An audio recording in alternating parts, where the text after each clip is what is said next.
وتقوية هذه العلاقات على المدى القريب؟ مهم قوي ان احنا نبقى متاكدين ان الامن القومي العربي، كل لا يتجزأ، وده امر احنا حريصين عليه، واحنا بنجد هنا اشقائنا في الكويت مدركين لده وحريصين عليه.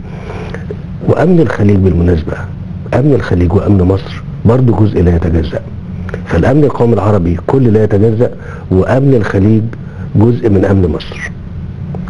باختصار شديد احنا حريصين على كده وبنتحرك في ده.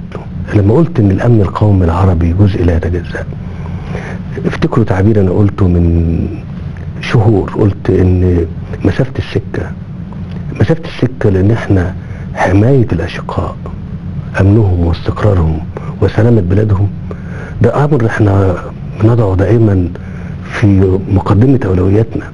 فهي مسافة السكة، ونتمنى ان ما يبقاش في ابدا اي تهديد لاشقائنا في الكويت. لكن مصر عمرها ما كانتش الا على قدر المسؤولية الوطنية مع اشقائها في الكويت وفي الخليج. فحاولها تاني، مسافة السكة. هذا ما يؤكد قول فخامتكم بأن أمن الخليج خط أحمر. نعم. وهو امتداد للأمن القومي المصري. صحيح. أيضا ننتقل إلى جانب مهم وكبير، هو دور مصر المحوري ذي الثقل الكبير والمكانة الاستراتيجية في قلب العالم العربي. ما هو تصوركم لأفق هذا التعاون المصري الخليجي لتحقيقه كنوع متميز من العلاقات في المنطقة؟ لازم نعترف ان المنطقة العربية كلها في ظروف صعبة بتمر بيها دلوقتي، وده بيتطلب من كل الدول والعمل سويا.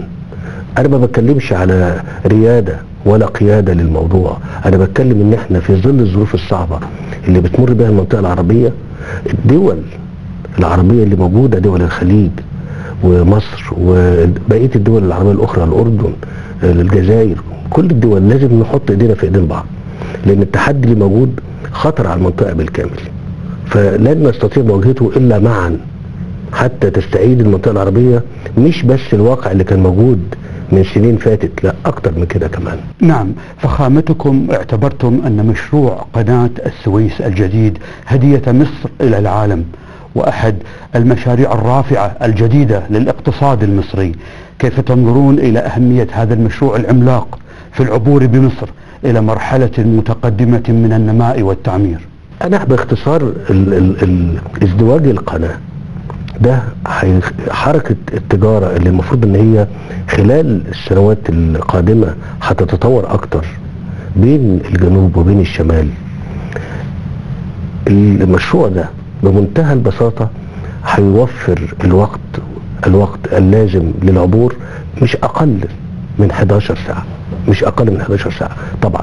ثم هيبقى فيه فرصة حقيقية لتنمية محور قناة السويس بمشروعات ضخمة جدا، استثمارا حقيقيا لقناة السويس وموقع مصر في هذه المنطقة.